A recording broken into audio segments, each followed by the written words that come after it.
Hey there, kid. What do you want? The moment has come to finally assert your peculiar talent. To open tuna cans using only my toenails? No, gross. I mean, your infallible sense of direction in the depths of the city's underground. You must be my guide, and lead me to a specific point of the city, in the vicinity of a manhole. And how do I know where it is? I have a map here with the route displayed. I'm not that naive. Okay. And what do I get out of it? My unconditional love. Alright, what do you want? More electronic junk? I want you to recover my medallion from that mound of dirt. Is it yours? And why is it there? Is it yet another gift from the surface? Don't even joke about it. That medallion is mine. Maybe we can retrieve it and give it back to the rightful owner. I told you it's mine. I always have it on me, but this morning I woke up and somehow it had ended up there. I just couldn't reach it, and so I need you to get it. Ha! It must be tough to be as tall as it can. If you're going to be like that, then I want a Sfrizzo Cola too. Do you think this is the right time to drink a soda? I'm in a hurry, you little punk. It's not for drinking. I need it as fuel for my modified vehicle. I heard something about that. It seems that Sfrizzo was withdrawn from the market just because of the diluted fuel scandal. Wait a minute, though. What vehicle are we talking about? Listen, do you want to ride or not? Then shut up, bring me my medallion and a Sfrizzo Cola. Okay, I'm going.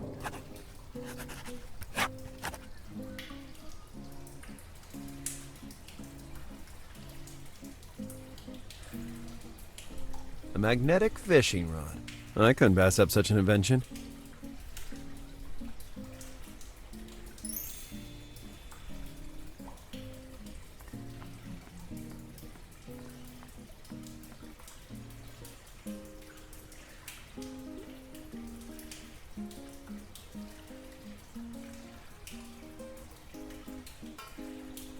The line from my amazing fishing rod had broken, giving me barely enough time to grab the medallion. I was astonished by the craftsmanship of the object. This surely wasn't street jewelry. A crow, with a threatening look, surrounded the world with its wings. What was a little gangbanger like him doing with a prize like that? Then again, it was absolutely none of my business. I already had a mystery on my hands, and one at a time was enough.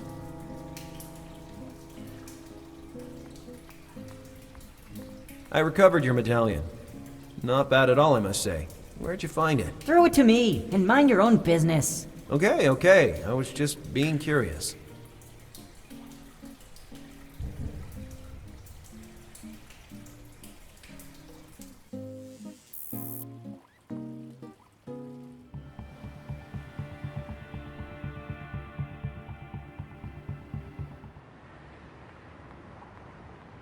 It's you again. Do we know each other? No, but I've seen you on TV. You must be a VIP. Ah, well, you can proclaim it loudly, because before you is the famous detective, Lazarus Bundy! That's why you wear a Sherlock Holmes hat? It's more like him wearing my hat. Well, actually, Anyway, let me work now, Mr. Issa. Stay there and watch how a real investigator works. I have to wait for the pawn shop to open anyway. The owner has no will to work. He should have been here already for a while now. The vending machine wasn't working, so I couldn't buy a soda. I had no choice but to come up with something illegal. Trying is useless. It's gone. I put some money inside and it was eaten. I also tried to kick it, but no dice. Believe me, you were lucky. I wouldn't wish a Sfrizzo even on my worst enemy.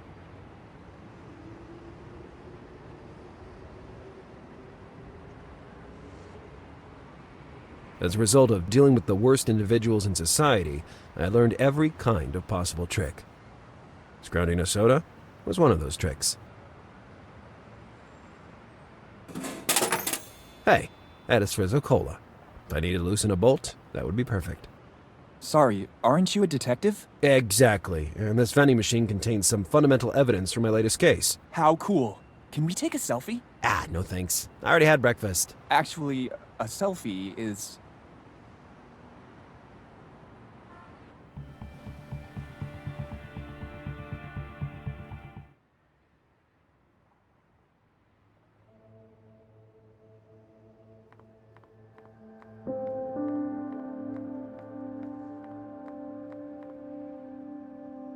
And so Eugene was heartbroken over the loss of his stuffed panda. Could I use my little bear to entice him? Huh. How long since I last pulled it out from down there? My beloved Bobby. I called him that in memory of my grandpa, Roberto. That stuffed animal had been with me since I was 6.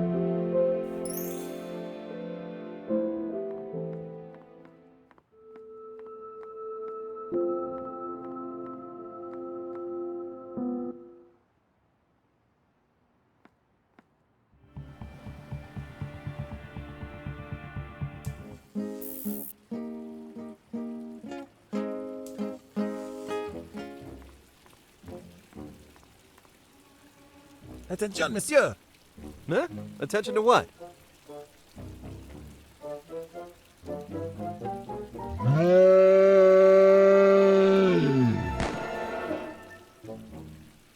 You horrible brat! I told you, the Harbinger today made us a really big favor with those firecrackers. It almost sounds like a gunshot. They should be illegal. They throw them on the ground, then they explode and we all jump in the air by fear. Where will we end up, I wonder? At the morgue. Another prank like that and I'll have a stroke. And yet, I suspected that having one of those firecrackers in my pocket would help me in the future. That way, it would have looked like a panda.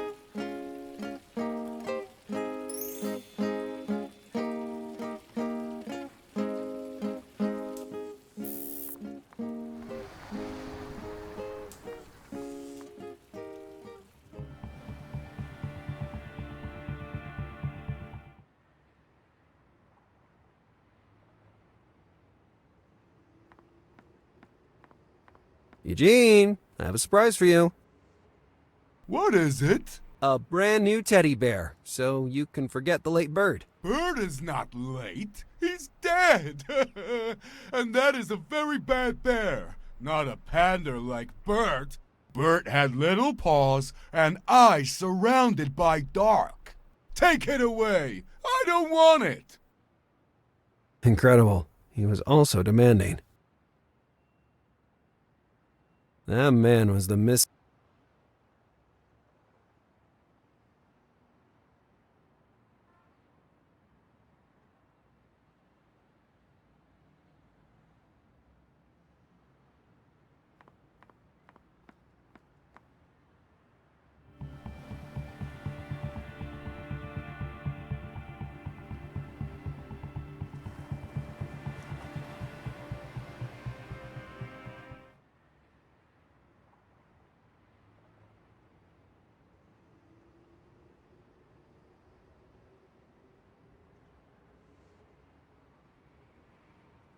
With the proper modifications, I'd turn Bobby the polar bear into Bobby the panda.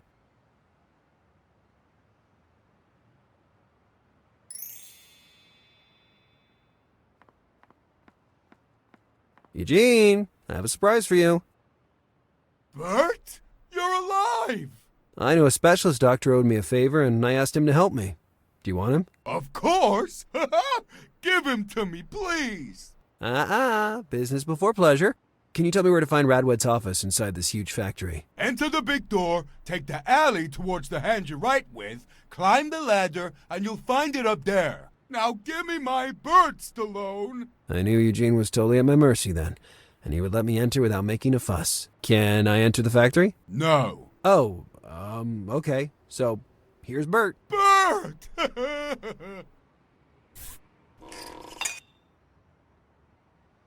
I lingered a few moments to watch Eugene playing happily with a piece of my childhood, the only toy my father ever gave me. Parting with it was a bit like giving up a sweet memory. Now that he'd found Bert again, he was the happiest brood on the planet.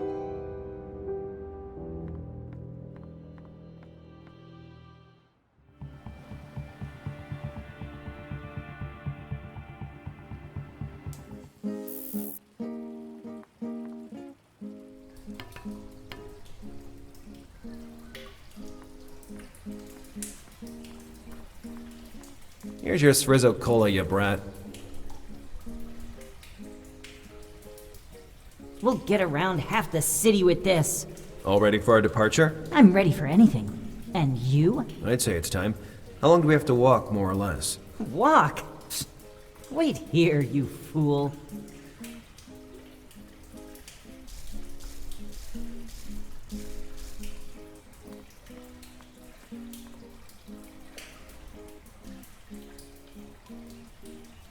I just about convinced myself that I'd been scammed, when from the depths of the sewers, I heard a rumble.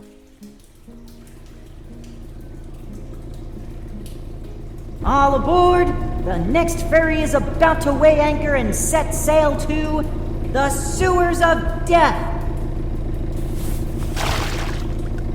Hold tight to the dinghy.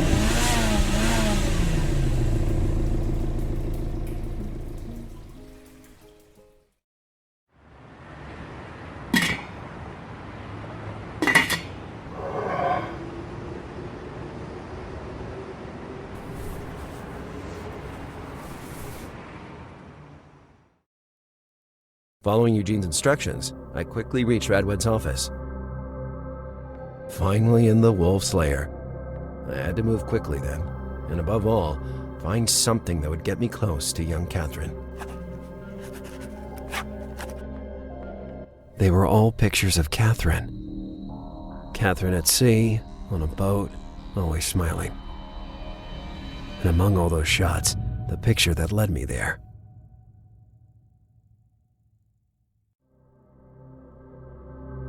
Catherine was holding a snow globe, inside which Miami was represented. Silly nonsense. Her expression suggested she felt the same way as me. Catherine at the beach. No detail that indicated where she was specifically. I wondered if I'd ever get the chance to hear her play. The baby bump showing on the girl suggested that the photo was recent. Catherine in a park, in the tranquility of a spring sunny day. Catherine was holding a snow globe. Her expression.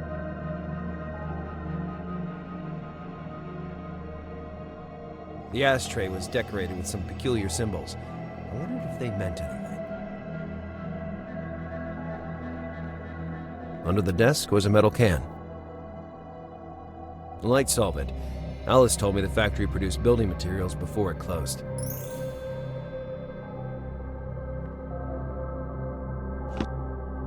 As expected, I recognized the glass ball. It was the snow globe Catherine was holding in her hand in the photo. I inspected the sphere and discovered a small brass key in a battery compartment. A very stupid place to hide something. The batteries must have leaked and the key was oxidized. It supplied power to the fan, but for the moment it was deactivated. A worn-out fan that could do very little to counter the muggy summers in Miami. That solvent and vigorous friction could restore the key back to good condition.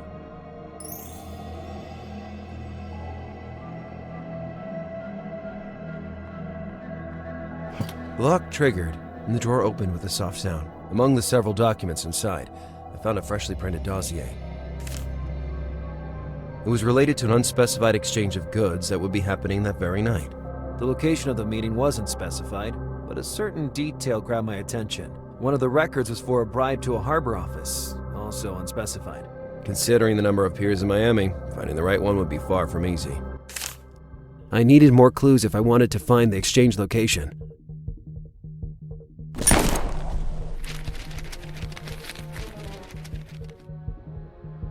Fee-fi-fo-fum. I smell the blood of a snoop. You seriously said fee-fi-fo-fum? Mama got it right, like always. Pull your head out and let me take a look at you, smartass. Like heck. What would stop you from shooting me then? I only need to take 2 steps to have you at gunpoint anyway, sport. You don't want to do that. I'm a detective on duty, and I'm armed. So you say, and yet I don't see you flashing any gun. I'm just waiting for you to take a wrong step. I say you're bluffing. Okay, I'm fed up with this chattering. You have 3 seconds to come out of there, or I'll be coming to get you myself. 1...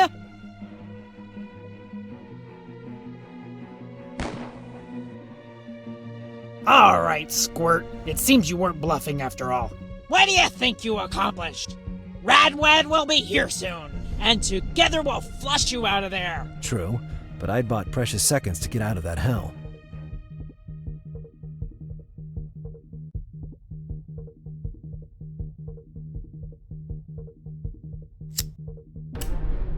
As soon as the smoke reached me, waves of desire washed over me. How tough can it be to quit such a vice? By doing that, Mama's attention would have drawn towards the office window, aka my only way out. I needed a good reason to make such a silly move. I had convinced her that I was armed through deception, but how long could that stalemate last? That might have been my only way out of that deadly trap, but there was an obvious problem. Mama was looking right in that direction. Maybe if I could draw her attention to the opposite side of the room, I could manage to sneak out of the window. By doing that, Mama's attention would have drawn towards the office window, aka my only way out. I needed a good reason to make such a silly move.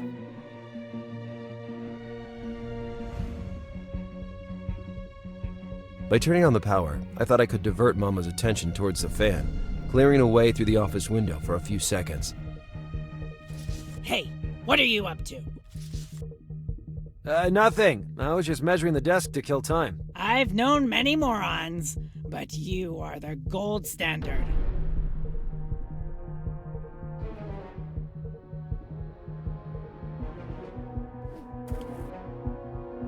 Hey, Squirt, are you out of your mind? Don't take another step or I'll end you, understand? All right. I was just using the ashtray. I wouldn't want to set the entire factory on fire.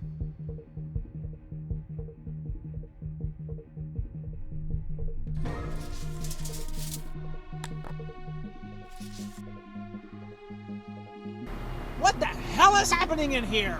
It's time to go for broke, and quickly.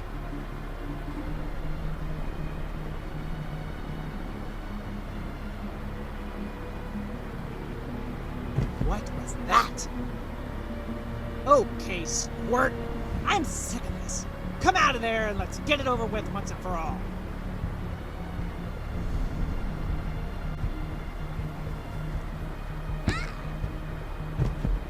Adrenaline was pumping through every cell of my body, giving me the necessary strength to knock out that behemoth. Now, to get out of there, and fast.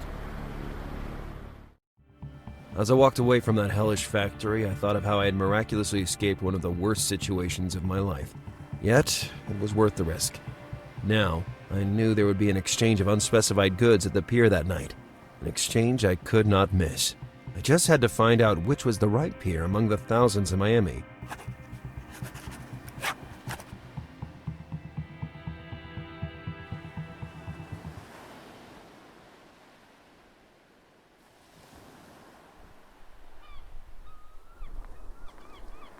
The paint was still fresh, so the solvent would be sufficient to remove it.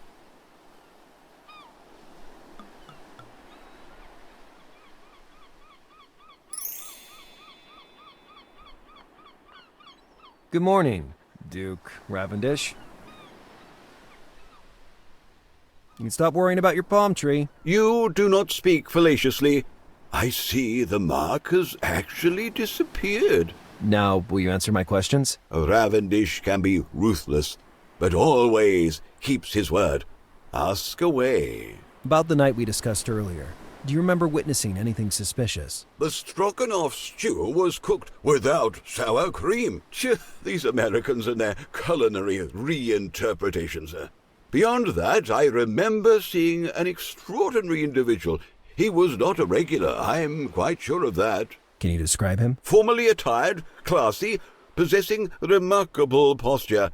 He always had his back turned to me, so I cannot provide further details about his appearance. Nothing else? Not that I remember. No. Another dead end. He was the only witness of the event, and I only obtained a vague description. The alley was a cold lead after all. Where is my head? I unintentionally omitted a detail. I held my breath. As he strode towards the main street, the man received a phone call, from which I only managed to capture certain words.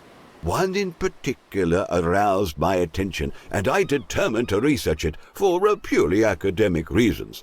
I wrote it down in a note that, given your precious help, I am willing to share with you. Gripped with excitement, I prepared to read the note. It contained just one strange word. Sitlalikwe? Do not look at me like that. I have no idea what it means. I'll handle this, although I didn't know how to interpret it. I was sure that bizarre word would lead me to the man in the mask. I had to consult with Alice and try to tie together the strands of my investigations. Oh, lad, can you remain a little longer? Do you want me to prune your palm while I'm here? You have proven to be a reliable collaborator, so I have a second request of you. Being a detective, you may have access to government databases through which you could research, this. I couldn't help but notice the effigy, a crow, in the act of surrounding the world with its wings. I had already seen the same symbol shortly before. M's medallion. What the hell was going on? Had I exposed a conspiracy of vagrants? Well, can you give me more specific information? The crow enveloping the world is the symbol of the Ravendish family, as well as of the company I run. Or, more accurately, I ran.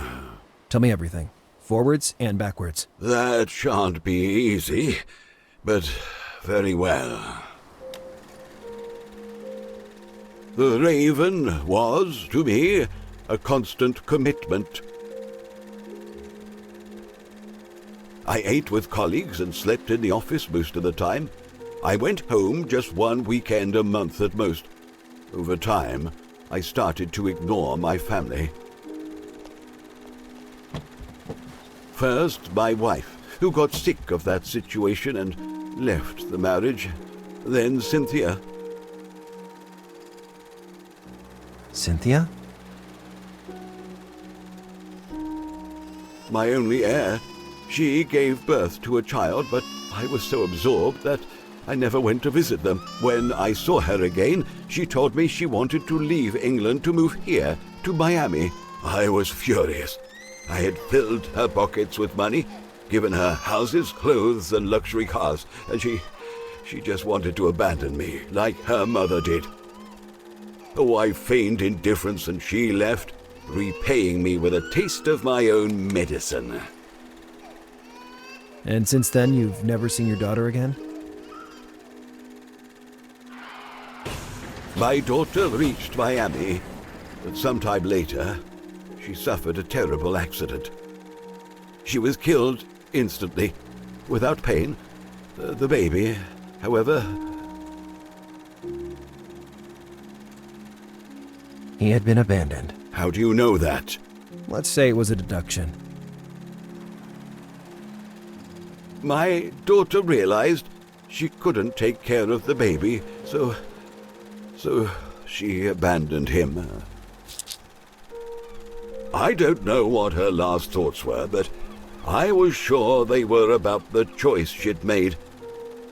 I used most part of my fortune organizing searches, but to no avail. I felt like I was going crazy from helplessness. In the end, I was declared unfit to manage the Raven, and my portion was bought out by a private group, the Fallen Rose. Before my eyes, the pieces were being arranged in a very strange way. How could it be that the Fallen Rose itself, the company run by Radwed, was connected to that old man met only through chance? At that moment, I began to suspect that my meeting with Roger Ravendish was anything but random after all. You're telling me you stayed in Miami to look for your nephew for how many years, precisely? 12 years, give or take a few days, and I shall stay here as many more need be to reunite with him. Listen, Duke Ravendish, I don't want to create false hope, but what are the chances that a 12-year-old kid who calls himself M would find himself in possession of your family medallion? Boy, if this isn't jest, I must warn you that... I believe it would be better if you came with me.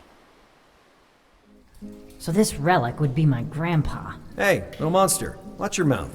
Come on. I get that you're a bit of a sucker, but I didn't think that much. This guy comes out with an absurd story and I should believe him without any evidence? Michael, you wear the medallion of the Ravendish family. Michael? But there's more. An irrefutable piece of evidence that leaves no doubt in my mind. I see my Cynthia in your eyes. Your mother. My mom? Come. I'll take you out of this hell. The surface. It's been such a long time since I've seen it. It has a weird smell. City life is a collection of scents. The asphalt, the gardens, the water of the fountains. The pollution. You'll learn to distinguish them. But for now, let's go home, Michael. From the beginning of the story, I had done nothing but use everybody else to achieve my aims. But as I watched that grandfather and grandson leaving together, I realized that for the first time, I'd acted for the good of others, and not myself. It made me feel better.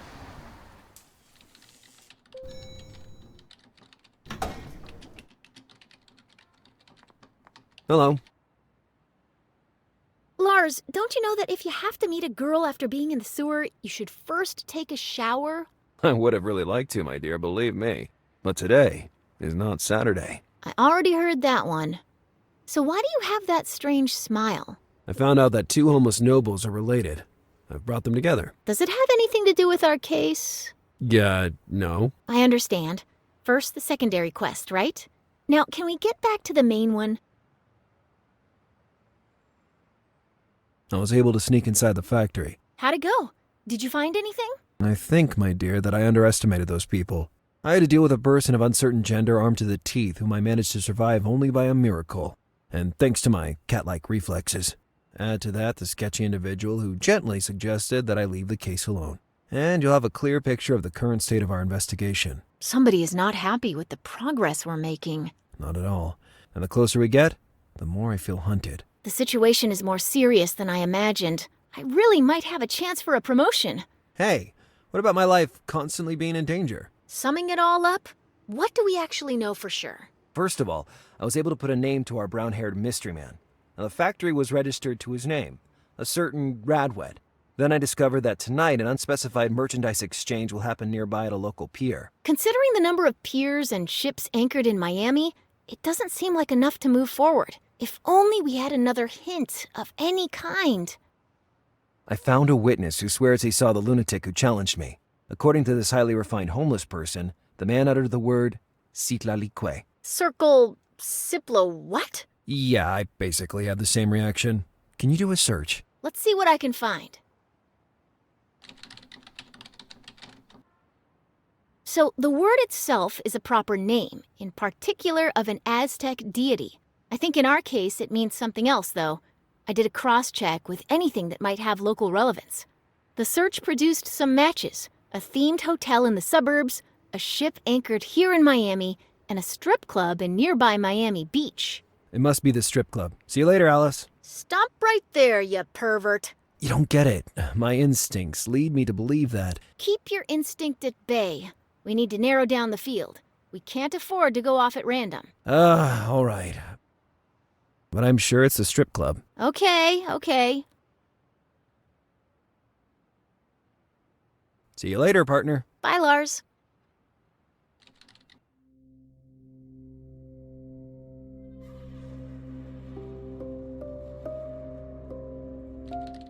Hello. Hi, Lars. Alice, let's think back to the clues we know for sure. So, in the factory, you found a reference to a merchandise exchange. That will happen tonight at an unspecified pier. Then that witness you talked to gave us a name. Citlalique. Which, among other things, seems to be a ship anchored in Miami right now. And here we are. I want to do another check. Give me a minute. Don't get too carried away. The two details could be unconnected. I don't think so. The Citlalique is a ship used for goods transport and is actually anchored at Pier 5 in the Biscayne Bay. And listen to this. It seems to be registered to none other than Eric Molsberg. I knew the man was involved with his daughter's kidnapping. Maybe by merchandise exchange. They actually mean the girl. I just have to wait now. If all goes well, I could close the case by tonight. Listen, Lars, if you're going to sneak onto the ship alone, it'd be better to take precautions this time. Burton wanted me to compile an inventory of new gadgets which just arrived in the department, and there's one thing you absolutely have to see. A metal bracelet. Pretty ugly, too. Well? It contains a powerful tracker that will allow me to follow your every movement. So, if I were to disappear, you could at least find my corpse. And this other electronic thingy? You must pay very careful attention to that. It shoots lethal lasers. Really? No, silly. It's simply a Bluetooth headset. This will make it easier to communicate. How do you plan to sneak aboard the ship? I just have to arrange a ride by sea, and I know just the right smelly person for the job. If I hurry, maybe I'll be able to reach him before he leaves the city. Lars, don't get killed.